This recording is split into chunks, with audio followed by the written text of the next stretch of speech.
Duşa da girin be. Bir duşa da girin ya. Ya ben yapıyorum. Mesela ben duşa giremedim oluyor. Ay. Güney Kore'de şöyle bir şey vuku bulmuş. Güney Kore'yi hiçbir zaman ben anlamıyorum Lise zaten. kalmadı. Evet. Var herhalde. Anadolu var. Düz lise kalmadı. Sanki Süper öyle lise de yok. hatırlıyorum. Neler yiyoruz Sanki öyle arkadaşlar acaba ya? Biz acaba neler yiyoruz ya? Uf. Gıybetim geldi. Orçun Hoca'lla gıybetim geldi. Hoş geldiniz. Hoş geldiniz, hoş geldiniz. Bravo, bravo. Ayşem yine kendini alkışlıyor. Nasılsın Ay, Ebru Ayşem Savaşçı? Seni de alkışlarım. İyiyim Orçun Hoca, sen nasılsın? Aa, işte iyiyim, güzelim. Oo. Havalar ısındı, terledik, kokular dedik. Efendime söyleyeyim dışarının kokusu dedik, toplu taşıma kokuları dedik. Evet. Çok iyiyim o yüzden. Top taşımaya artık benim sesim çıkmıyor. Bayılıyorum Benim artık sesim çıkmıyor. Neden? Çünkü sokakta da aynı kokuyu alıyorum. Top taşıma neymiş? Aynen öyle. Yani su pahalı, deodorant pahalı, Pahalı, evet. bahanelerimiz çok ama Gerçek. bir duş almak neden yok? Hani yani.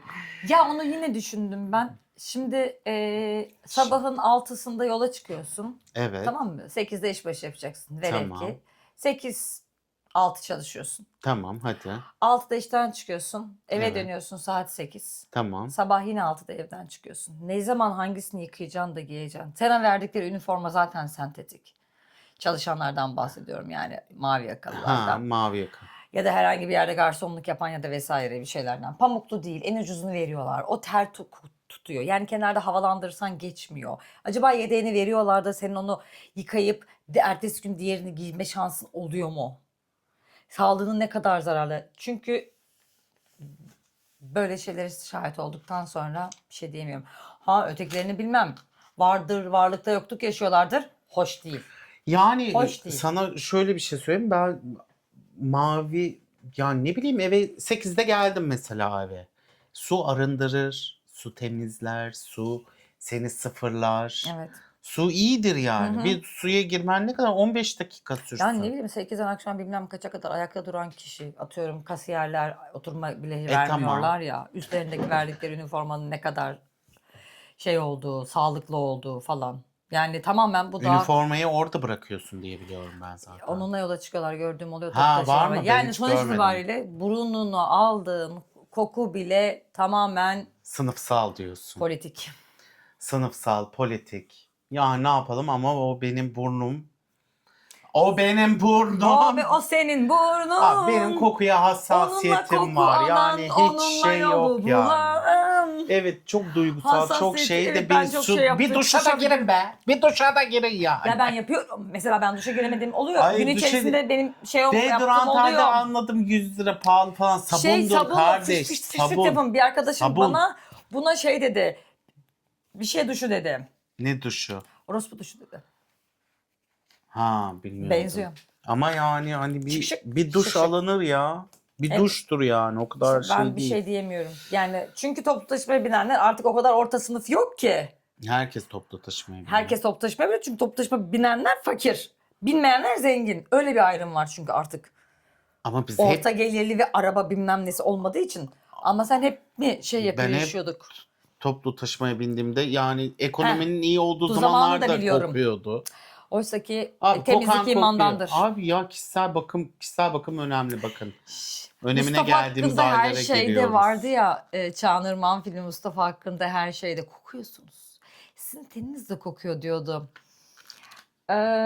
İki baş karakter Fikret Kuşkan'la Hı. Fikret Kuşkan zengin karısıyla birlikte lokantaya gittiklerinde bana sormadan şunu yaptın mı diyordu. Bir de taksiciye ona da öyle aşağılıyordu oradaki garsonu. Siz hangi peyniri yiyorsunuz da tabii ki teriniz kokacak. Peynirle Siz alakası yediğiniz var. yemekle öyle sınıflandırıyordu. Siz yediğiniz ne yiyorsunuz ki? Ne kokuyor?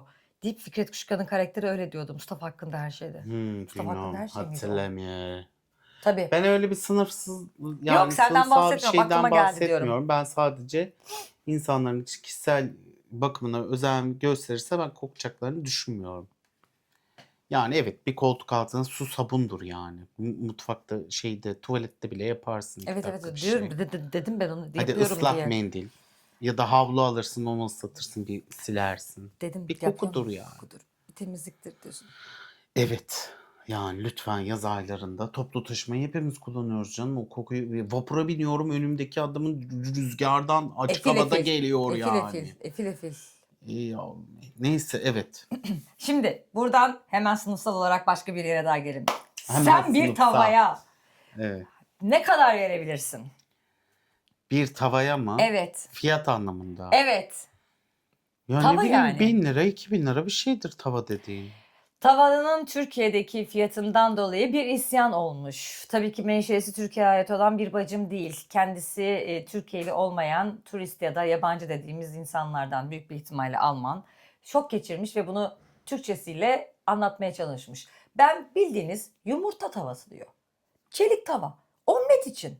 Ben Almanya'da 50 euro veriyorken burada bir mağazada niye 300 liraya veriyorum? Yani Ha, lüks mağaza lüks ama. mağazada. Lüks giyim mağazası da Ha, satıyormuş evet, sorry. bu şeyi. Lüks, evet. Ve 300 euro vermiş. Alt Yani katı. 300 euroya satıyorlarmış pardon. Vermemiş. 300 Yavrum euro ben iyi. 300 euroluk tava kullanıyorum. Benim omletim, benim yumurtam Hayır 300 ama euroluk tavada arada pişiyor. 250 euro fark var. Bak vergi de, hadi gümrük de, hadi ona da 100 euro de, 150 Kirası, euroya. elektriği, dükkanın mıdır, Yani. işinin sigortasıdır, mıdır. Ya isyan etmiş kadın. Aynen, Yani onun 300 için çok euro normal çok bir şey. pahalı. Yani normal bir şey. Yani alınabilir bir şey. Anlayamıyor. Türkiye anlayamıyor. Anlayamazsınız. Anlayamıyor. Mevzuyu anlayamıyor. Anlayamazsınız. Neden siz 300 euroya satıyorsunuz diyor. Anlayamazsınız. Benim ülkemde 50 euro olan şey diyor yani. Anlayamıyoruz. Yok anam paramız yok ne yapalım. Biz de bazen Güney Kore'yi anlayamıyoruz. Aynen. Güney Kore'de şöyle bir şey vuku bulmuş. Güney Kore'yi hiçbir zaman ben anlamıyorum zaten evet. BTS Türkiye'ye geliyormuş. Yeni okudum. Ha iyi güzel. Türkiye'ye geliyormuş BTS. K-pop. K-pop. Hadi bakalım. Manifest gidecek mi acaba konserine? Büyük bir ihtimalle gider. Aynen. Manifest düet yaparmış. Ön grup Manifest çıkarmış. Oo, var ya. Hilal miydi evvelden K-pop yapan? Mor giyinen. Mor Zoktay giyinen, mavi, bilmiyorum. pembe bir şey işte. Neyse o Hilal galiba mor ama bilmiyorum. Hilal mi mor işte. O mor yapan bilmiyorum, bir 6 vakti tane zamanında rengi. isim yok zaten bende ama renkler kalmış aklımda. Çünkü neden? Görsel hafıza var. Mor İnanılmaz. arada kendime de reklam Aynen. yaptım. Helal olsun Orçun'da kızına. her şey var. Aynen. Onu da Sende de atlamayalım. her şey var. Multitasking'sindir sen. Her şeyi bir anda şey yaparsın. Tabii canım. Bugün bana övgü vermiş. Evet. Ya. Aynen öyle. Ya nasıl? Hele yumurta götüne dayansın Allah. Ayşem'i görün 500 kişiyi arar hemen oradan şey yapar mailleşir şey yapar falan filan. Çok şeysindir sen o konuda dirayetli bir insansındır. Ben yapamam. Benim sinirim bozulur. Benim aksiyetem tutar. Benim aksiyetem de yok benim ya. Yok ama yani. Aynen benim aksiyetem yok. Sinirim bozulur. Sinirim Etrafındakilere bozulur. anksiyete yaşatırsın. Evet etrafımdakilere yaşatırım. Aynen etrafımdakilere geririm onları yani. Doğru var öyle bir gerginlik huyum. Aynen Hangisi doğru. geçen gün ben de diyorum son gün diyorum bunları yapacağız şunları yapmaya başlıyorum. Orçun o kadar rahat ki. Anacığım sen bu hayatı seviyorsun. Aynen sen Ben seneye seviyorsun. asla böyle bir şey yapmayacağım. Her şey planlı olacak budur. Kesin. Kesin inanıyorum tüm kalbimle. Her sene aynı şekilde her sene de önümüzdeki sene için aynı şeyi söylüyor. Ama yaparsın bence. İnanıyorum ben sana. Niye öyle diyorsun? Dedim Aynen. bana inancı tam. Ay neyse inanç Evet. vers. Ya Güney Kore dedik. İnanç deyince Güney Kore'ye tekrar geri dönüyoruz. Güney Kore'de asıl olan inanç. Gördüğüne inan, duyduğuna değil, yaşadığına değil. Buradan yola çıkarak şöyle bir şey yapacağım. Çok dolandırdım ama hemen söylüyorum. Güney Kore'de bir internet sitesi var. Bu internet sitesinde satın almak istediklerini kaç para olursa olsun hiç mevzu değil. Pahalı ucuz. Alıyorsun sepetine atıyorsun. Sonra alışverişe devam et diyorsun. Devam ediyorsun. Ödemeni yapıyorsun. Sonra sana bildirimler geliyor. Kargoya paketiniz hazırlanıyor. Kargoya verildi. Dağıtım süresince. Kargonuz bugün gelecektir. Kargo teslim edildi diyor. Ve bunlara hiç para vermeden yapıyorsun. Evet doğru. Bayağı da popülermiş. Ne diyorlardı bunun ismine? Sahte alışveriş sitesi. Sahte alışveriş siteleri kurmuşlar. Güney Kore'de bayağı popülermiş. Çok enteresan bir mantık. Ben şimdi mesela atıyorum telefon alacağım. Telefon artık bizde lüks. İhtiyaçtan ziyade lüks kredi çeken var telefon almak için. Misal ben. Aynen. Ondan sonra şey yapıyorsun. Kaç yıl önce yaptım şimdi kredi bile çekemem. Ay kredi bana vermezler herhalde. Neyse. Tamam bozulmasın. Canım. Şey işte alıyorsun mesela. Hı hı. Hani dedim ki işte 17 çıkmış mesela. 17'yi aldım. Ne güzel falan filan. Neden yani o zevk midir bu? Ben anlamadım ki. İhtiyacı olmayan şeyleri alan alışveriş bağımlıları var. Evet. Alışveriş bağımlıları için yapmışlar bence. İsteği mi?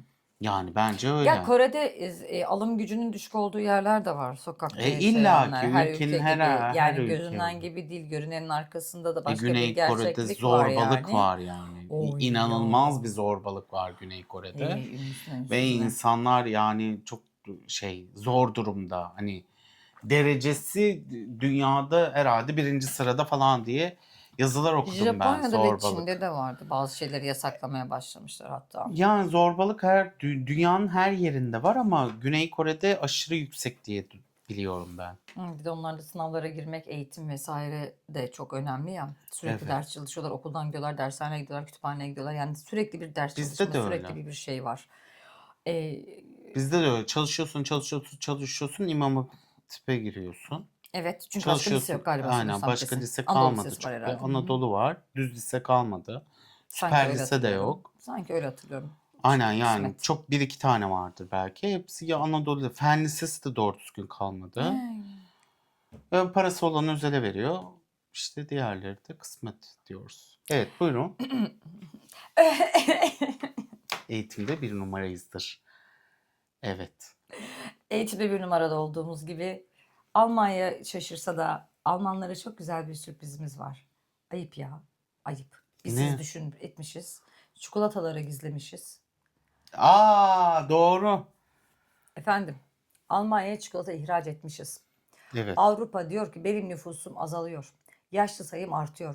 Nüfusum azalıyor demiş. Biz dert edinmişiz. Çikolatalara ereksiyon ilacının etken maddesi olarak sildenafil maddesini koymuşuz. Sildenafil. Kız Beste geceleri mi yapacaktın? ha.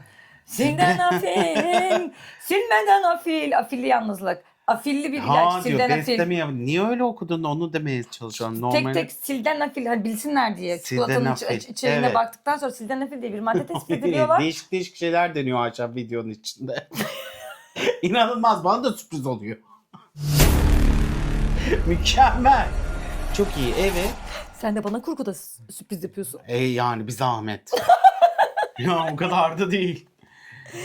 Neyse Avrupa Birliği'nin gıda alarm sistemi alarma geçmiş ve ciddi risk kategorisine almış bu çikolataları ve gerisin geriye geri gönderip girişini yasaklamış. Ya sen Evet. neden bizim iyiliğimizi görmüyorsun ya? Çikolatamızda ereksiyon maddesine Ham maddesi neden varmış. ham maddesine neden olan ilacın ham maddesi varmış. Ay konuşamadım. O yüzden de yasaklamışlar. Yani çikolata Avrupa demek ki sekse karşı mı? Üremiyorsunuz. Ondan üremiyorsunuz değil mi? Vallahi Yani bizim için üremiyorlar. böyle bir şey demene gerek yok arkadaşlar. Allah Allah. Allah Allah Allah. Allah. Allah Biz neler yiyoruz arkadaşlar acaba ya? Biz acaba neler yiyoruz ya? Uf. Acaba o paketlerin arkasında yazılanların hepsi doğru mu diyoruz? Neler yiyoruz Yok, acaba? bazı internet siteleri var sürekli kendilerine dava açılıyor. Evet yani neler yediğimizi ben bilmiyorum. İşte gıda dedektifi diye bir Tabii, şey var. tabii. İçerikleri ne diye vesaire bir şeyler Çok var. enteresan Size bir yerdeyiz. etiket okumayı şey yapıyor. Ya şöyle bir şey vardı. Etiket okumadığımızdan bahsediyor. Şimdi veganların hafızalarının gidik olduklarını böyle bir cümle. Öyle söylerler ya siz vegansınız B12 almıyorsunuz, vitamin almıyorsunuz bir şey yok. Sizin hafızanız yok hiçbir şey hatırlamıyorsunuz diye. B12'nin Yani almama işte genel nedeni olarak ne? yani genel Ha. olarak öyle söylüyorlar. Her şeyi unutuyorsunuz vesaire. Bir gün büyük bir marketin birindeki peynir reyonundan adam açıyor ve oradakilerden bir tanesinden peynir alıyor. Hı hı. Eve geliyor tadı bir garip. Hı hı. Sonra arkasına bir bakıyor vegan peynir olduğunu görüyor. Üzerine de vegan peynir yazıyor. Sonra aman vegan kısmını okumamış. Herhalde Jersey Mercy mi sandı ne sandı artık afilli bir şey zannetti. Alayım da böyle vesaire. Peynir diyor bu beni kandırdılar bu şey diyor. Ve Sağlık Bakanlığı'nı şikayet ediyor. Sağlık Bakanlığı da yanlış hatırlamıyorsam şeye ayrı bir ayrı bir dolap açmalarını vegan şeyleri oraya koymalarını rica ediyor. Tabii ki marketler bununla mı uğraşacaklar? Vegan hiçbir şekilde peynir getirmiyorlar. Yani büyük gross marketler dışında. Ne? Yok Harbi abi mi? evet ben bulabildiğim atıyorum bıt bıt bıt mağazasında bulduğum vegan peyniri şimdi bulamıyorum yani. Anca vegan et ya da süt çok fazla şeyde. Sonra ama Twitter var. O zaman Twitter bu haberi nasıl yıkadı? Arkadaşlar hani B12'miz eksik olan bizdik. Abi aldığın ürünün içeriğini son kullanma tarihine bakıyor musun diye bakmıyorsun. nasıl makaraya sarmışlardı. Bakmıyorsun. Ve o peynir, vegan peynir dediği için Sağlık Bakanlığı o firmaya da ceza kesti. Zaten Sağlık Bakanlığı onaylı yapılıyor. Yani oradaki içeriğini Vegan okumayıp da. yazıyor yani. Sonuçta biz ne yapabilelim? Şeyde de çok komikti. Ben geçen gün markete girdim. Markette işte ürün alırken son kullanma tarihine bakıyorum. Tabii. Ekmek alsam bile bakıyorum yani. Ha, evet. Ondan sonra çalışan bir tane adam böyle şey yaptı. Beyefendi dedi, o kadar bakmanıza gerek yok. Biz son kullanma tarihi geçmişleri atıyoruz dedi. Ben dedim ki kaç gün süresi olduğuna bakıyorum. Belki tüketemeyeceğim 2 günde. Hı hı. 4 günlük olanı alacağım belki. Hı hı. Daha fazlası varsa ona bakıyorum. Size ne dedim ya? Hı hı. Yani karıştırıyorsunuz da oraları dedi. Ha iyi peki o zaman karıştırmam dedim. Çıktım ben de hiçbir şey almadan Nasıl yani aldığın bir marketten. şeyin içeriğine de bakıyor olabilirsin. Son kullanım tarihine de bakıyor olabilirsin. Kaç ay dayandığına da bakıyor olabilirsin. Tabii canım. Bakıyorum yani Bu arada sonuçta. pastörize sütler yani hani son kullanma tarihi yazmasına rağmen son kullanma tarihinden 10 yıl sonra bile açtığında hala aynı tadı oluyor. Evet, İçine kattıkları aynen. katkı maddelerinden dolayı. Biz bir gün süt almıştık işte laktozsuz çıktı Hı hı, ya artık. hı hı. İşte normal sütler aşırı gaz yapıyor diyorlar. Hı. Ondan sonra ondan aldık. Son kullanma tarihi geçmiş. Ben süt Fark tüketen bir ettim. insan değilim Hı hı. sonuçta. Baktım hala sapasağlam da. Evet duruyor sapasağlam duruyor. Aynen. 2 hafta geçmişti son kullanma tarihinin üstünden. En güzel kendi sütünüzü kendiniz yapacaksınız. Yulaf da çok basit. 10 Aynen, dakikada kendi yulaf, sütünüzü kendiniz badem. Badem. Yapıverin Hani yani, velev ki badem yapıştırıverin. fazladır, kaju Çok da şey fazladır deyip. Yani yapabilirsiniz. Çok da Aynen sağlıklı öyle. yani kendi yaptığınız şeyde. Bir Yani de süt güzel de kullanmak oluyor. istiyorsanız. Yani illa hiç gerek yok. Yulaf Neyse. pek güzel olmuyor da neyse. Hele o sütü ne? Soya sütü müydü? Yulaf sütü var, soya sütü var, badem Soya sütü sütü var, çok kötü. sütü var, Soya kajudan sütü sırf yapılan Hindistan cevizinden var süt. Hindistan cevizi de fena Tatlı değil. oluyor. Evet, çok Tatlı. tatlı yaparken Neyse olabilir. biz böyle işte sağlığımızı korumaya çalışırken liseli arkadaşlarımız da eğitimlerini korumaya çalışıyorlar. Evet, her zamanki gibi. Devam et sen. İstanbul Erkek Lisesi öğrencileri KEP atma töreninde yani okullarından mezun olma törenlerinde atanan diyelim atamayla getirilen yönetim müdür konuşmaya başladığında sessiz protestoyla arkalarını dönüyorlar.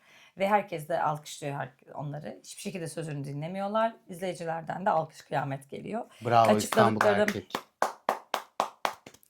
Açıklamalarında şöyle bir şey söylüyor. Atamayla getirilen yönetim, uzaklaştırılan öğretmenler, okul kültürünün aşındırılması gibi sebeplerden dolayı protesto ediyoruz diyorlar. Bunun herhangi bir siyasi şeyi yoktur. Oysa her şey politik miydi? Yani şöyle bir şey. Şimdi İstanbul'da önemli devlet liselerine yaptılar ya. Bu araştırma lisesi gibi bir şey O yaptılar. statüye getirmişler onu Evet, değil mi? onları getirip o yüzden sürekli hocaları değiştiriyorlar, yapıyorlar Yönetim falan. atıyorlar. Aynen. Yani geleneği o yüzden ilerlemiyor. Evet. Geleneği bilmeyen hocalar geliyor. Tabii ki de. Nasıl yani? Bir de Aynen. ben o hani oranın ya üniversiteye sokma başarısı çok yüksek. Oraya gelen çocuğun başarısı çok yüksek. Yani o cevheri işletmek gerekiyor. Kontrolsüz güç değildir. Yani bununla ilgili herhangi bir deneyim olmayan bir öğretmenin okula gidiyor olması okulun eğitimsizleştirmek aynen dediğin gibi onun şeyini de yani çocuğun geleceğini de sarsıyor. Yani ben en son işte lisede mesela biz felsefe dersi gördüğümüzde felsefe hocasıyla var olan bazı şeyleri konuşurduk, tartışırdık ya da benzetmeler ya da düşünce biçimlerine yapardık. Şu an yani soruyorum işte tanıdığım var mı öyle bir felsefe şey yok. dersi? Ha? Var mı felsefe dersi? Bilmiyorum Lisede. görüyorlar mı? İsimleri Mantık diye bir değişti. ders var galiba. Evet. Ama O da mantıkta da 4 işlem gibi bir şey. yani bilmiyorum. Neyse aman. Neyse ama deyip sayfayı çevirmeyi unutmam. B12 vegan.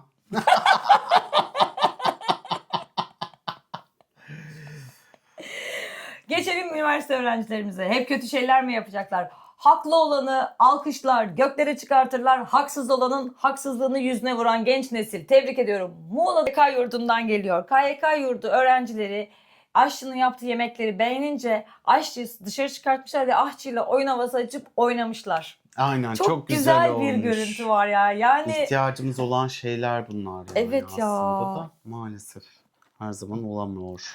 İşte öğrencilerimiz e, yani sevdiklerini Güzel, gösteriyorlar madem ya. güzel, Madem güzel bu yemek şu yapıyorsun. gırtlağımdan güzel bir yemek geçti. Tabii Ben canım. de bunun Sosyal kutlamasını medyada yapayım haberler demiş. duyuluyor. KYK'dan yurtlarında kaldıklarında internet yok. Kafelere gidiyorlar ya da internet çalışmak için. Kafedekiler artık 1 saat geçtikten sonra bir şey içiyor musunuz, içmiyor musunuz diye sormak. Evet, Ya da bilmem saat kaç, 8'e kadar interneti paylaşmakla ilgili bir şey. Ya tamamen eğitim ayağı. aynen. Yani arkadaşlar bu yurtlarda internet yok. Ya çok garip. Yani olsa ne kadar çekiyor? Çocuğun interneti ne kadar yetiyor? Yani zaten kafede oturmak, zaten kütüphane diye bir gerçeklik yok. Aynen. Ne biz okurken okulun kütüphanesi vardı. Belli bir saate 24 saat açık. Atatürk Kütüphanesi vardı. Ya ben atıyorum Tuzla'da oturan bir öğrenci olsam 24 saat açık Atatürk Üniversitesi'ne gidip 6 saat çalışıp oradan Tuzla'ya geri Atatürk dönemem. Üniversitesi'ne, Erzurum'a gideceğim Erzurum'a ya. gitmeyeceğim. Atatürk Kütüphanesi. AKM'nin oradaki. Taksim'deki, evet. Yani 24 saat açık bir kütüphane. Yani Ayşem işim 24 bittikten saat açık sonra diye Erzurum'a gitmek istiyor. İnanılmaz. Kadında böyle bir çalışma hırsı var. yok be ben İstanbul beni tembelim. kesmez. Ben Erzurum'a gideceğim Ben 24 tembeldim. saat açık diye. Ya oradan oraya nasıl Çok gidecek? şükür. Yani Benim kütüphane kültürüm yok mesela. Ben hiç kütüphanede ya çalışamam. ben severim. Ben hiç benlik değil kütüphanede çalışmak. Ben tek başıma asla çalışamam. Yani Biliyorsun. ben tek başıma çalışmayı çok seviyorum. Evet. Yani biri olduğu zaman bık bık böyle hani şey oluyorum ama kütüphane hiç bana göre değil. Ben kullanıyorum. Çok insan var ve halı flex kokuyor bazıları ve o halı flex kokusu beni çok rahatsız ediyor. Ha. Benim kokuya karşı hassasiyetim var arkadaşlar. Ben kötü koktuğu zaman şey oluyorum, demoralize oluyorum. O yüzden çalışamam. Sanatçıya saygı. Sanatçıya Sanatçıya saygı. değil canım. Ben gitmeyi tercih ediyorum. O yüzden bilmem kütüphane kaça kadar açıkmış bilmem neymiş. Ben kitabımı alır çıkarım. Yani eğer sadece ulaşmak istediğim kitap kütüphanede varsa alır çıkarsın. oradan alır Şeyin çıkarım. güzel, Beşiktaş iskelesinin karşısında olan kütüphane güzel. Böyle arada yapıyorsun, böyle manzarayı görüyorsun.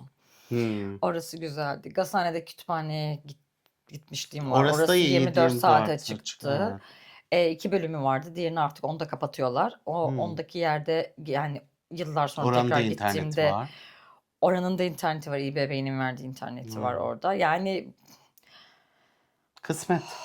ama merak etmeyin. Biz öğrencilerimizi internetle finanse etmiyoruz ama TRT Genel Müdürlüğü'nü finanse ediyoruz. Tabii. 25 yılında bizim vergi gelirlerimizle finanse ettiğimiz TRT'nin yönetim kurulu üyelerine aylık 56.000 TL huzur hakkı ödendiği ortaya çıktı. Benim TRT yönetim kurulu üyelerimin Tarım Kredi Kooperatifinde huzur hakkı alan müdürden neyi eksik? Hiçbir şey. Tabii. Toplamda 6 milyon TL yönetim kuruluna huzur hakkı ödenmiş TRT'de. Yalnız yaklaşık öyle 6 milyon gözüküyor. lira. Yaklaşık 5 işte. milyon bir de olsa yaklaşık 6 Aynen, milyon demiş olabilirler. yaklaşık orada. 6 milyon ödenmiş. Ya huzur hakkı, herkese huzur hakkı veriliyor. Benim ülkemde yaşayan vatandaşlarımıza ne veriliyor ben onu anlamıyorum. Yani sürekli bir huzur hakkı. O ondan eksik değil, bu bundan eksik değil. O onu. Tabii ki de hepimiz refah içinde yaşasak. Tavanın bile Almanya'daki değeriyle Türkiye'deki değerine tavaya bile ne kadar değer veriyoruz. Tavanın bile huzur hakkı, tavanın paha biçilemez oluyor. Aynen. 300 lira oluyor, 50 euroluk tavan burada. 50 euroluk tava doğru 300 300 euro lira oluyor oluyor. yani. Tavanın huzur hakkı da var. Veriyoruz parayı, huzurlu bir aile Veriyoruz. gidiyor inşallah. Valla değişik, enteresan. Herkesin huzur hakkı var da kimse de bize sormuyor bu huzur haklarını ödemek istiyor musunuz acaba diye.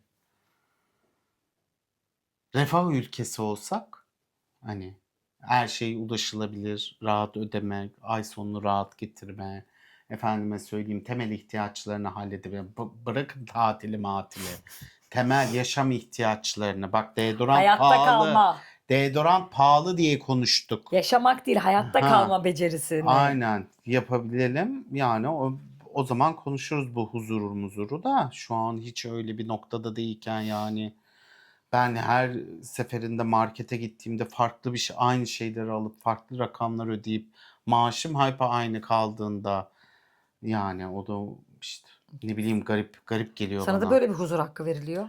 Herkes kendi payına düşen İşte huzur huzurdan hakkısını anladığımız kelime ne? Yani görmeyeceksin, huzur ölüm duymayacaksın. demekse Görmeyeceksin, yani ölüme doğru duymayacaksın. bir işte görmeyeceksin, duymayacaksın ne? Kasaya gidiyorsun ayol. Şey diyor ya Neyi görmüyorsun? bir Hangi tane şeyi görmüyorsun? Instagram, ya görmemezlikten geleceksin. Ya, sosyal medyada gördüm galiba. Biri diyor ki arkadaşlar dedi hani öyle bir ben vergi ödemiyorum. Benim vergim yok diyor. Nasıl yani sen vergi ödemiyorsun? Evet diyor benim maaşım yatıyor. Benim maaşımdan vergi ödemiyorum ben diyor. O da Ha diyor haberi ki yok. haberi yok. Diyor ki bordronu gördün mü?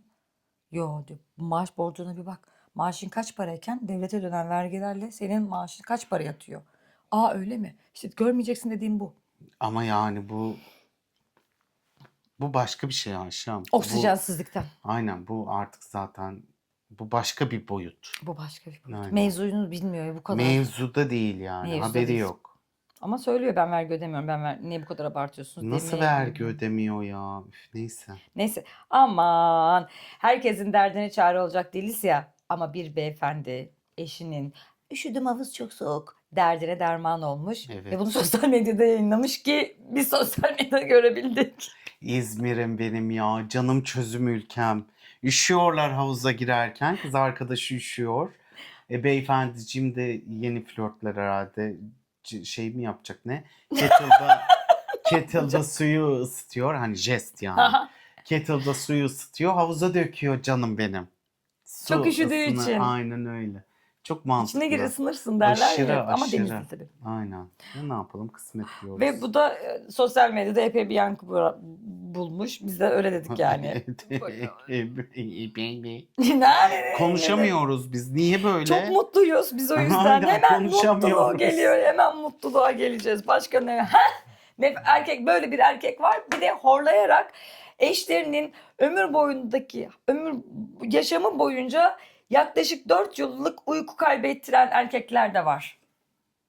4 yıllık uyku kaybediyor Evet. horladığı için. Evet, horluyoruz ama bu normal bir horlamadan bahsedilmiyor. Arkadaşlar gerçekten kişisel sorunları, gençlik travmalarınızı, sağlıklı artık gençlik travmalarınız Travmayla ne hani alakası var? 40 kız yaşına horlamanın? geldiler. Hayır anlatacağım. Şundan bağlayacağım. Geyik yapacağım inşallah. Becerebilirsem espri yapacağım. Gülün.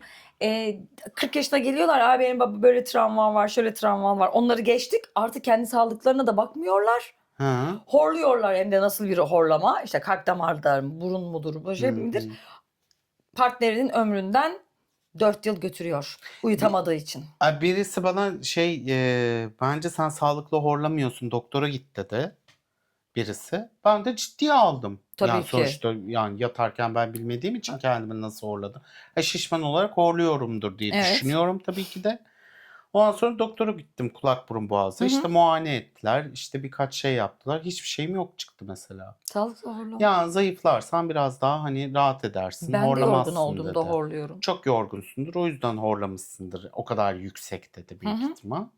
Ama ben bir şey yapamadım. Anlamlandıramadım. Aynen. Bu dediğim Öyle bir şey Bu de var. dediğimiz Ha uyku sabahları şey- apnesi falan ayrı Ha, bir şey o ayrı tabii bir ki şey. de. Yani onun makinesi var, bilmem nesi Hmm. var. Onun işte ameliyatı falan da oluyor bazen.